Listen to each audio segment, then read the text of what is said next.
To talk about Prince Phillip will face no further action for his crash near Sandringham last month. The 97-year-old who gave up his licence while prosecutors deliberated over to whether to press charges has been let off despite two women needing hospital treatment. At the time, he was driving on the Sandringham estate in Norfolk with his Land Rover smashing into another car. Well, let's get the detail from the BBC's legal affairs correspondent Clive Coleman. It was a pretty dramatic road traffic accident just near to the Sandringham estate. The Duke's Land Rover collided with another vehicle that had 3 occupants, 2 women and a baby. Since that time, the Duke has apologised to the occupants of that vehicle, and on Saturday said that he was voluntarily giving up his driving licence, so he won't be driving on public roads going forward. And today we've heard from the Crown Prosecution Service that they have decided, having looked at all of the evidence that was gathered by the police, that it is not in the public interest to prosecute him. We've got a statement here. I've got it from Chris Long, who's the Chief Crown Prosecutor for the East of England, and he says the CPS has carefully reviewed material submitted by the police in relation to the road traffic accident. He said, "We took into account all of the circumstances of this case, including the level of culpability," that's the level of blame, "the age of the driver and the surrender of the driving licence." And he says, "We've decided that it would not be in the public interest to prosecute." Age is one of the factors you take into consideration when you're assessing what is in the public interest. Well, let's talk to a man who is widely known as Mr. Loophole. Nick Freeman, lawyer, is here now for, well, you find loopholes in all kinds of places in the law. Hi, Nick. Hi, Andrew. Hi.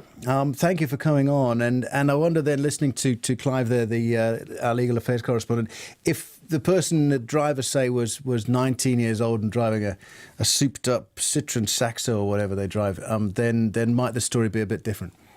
Without question, it would have been different. It will be different for most people up to a reasonable age.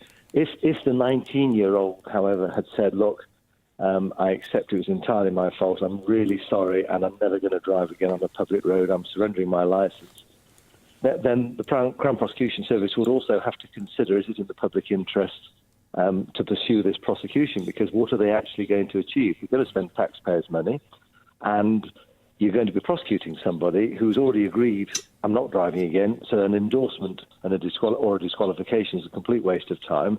So you impose a financial penalty. You're not actually achieving really anything at all, and you're costing the taxpayer money. So yeah, it's just when it's a 19-year-old, he's not likely to agree, is he, to surrender his licence? And of course, a 19-year-old would also, if he got 6 points for this offence, or if the points he was given amounted to 6 points, he'd have to retake his test in any event. And does that mean, and help me with the legal stuff here, that there is room to kind of bargain with the CPS? So if you were the 19-year-old boy racer, you could say, "Look, I'll surrender my licence for a couple of years and think about what I've done."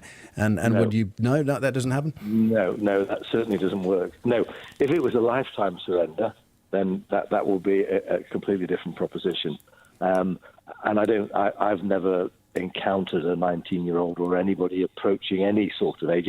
People who surrender their licences are either people who unfortunately have health problems, whatever age they are, or people who are enjoying, if you like, advanced years. And, 97's a good age. And even if you enjoy fantastic fitness and health, your reaction time, your judgment time must be impaired. And, sure. And the Duke's held his hands up. He said, "Look, it was entirely my fault. I'm very sorry, and I'm not going to drive on the public roads anymore. So what is the point in pursuing?" The Crown Prosecution Service have made a sensible, and I have to say, an inevitable decision. It would have been a Pyrrhic prosecution to proceed with this matter. Thank you, Nick Freeman, and lawyer known as Mr. Loophole on the Duke. Prince Philip facing no further action after his crash near the Sandringham estate.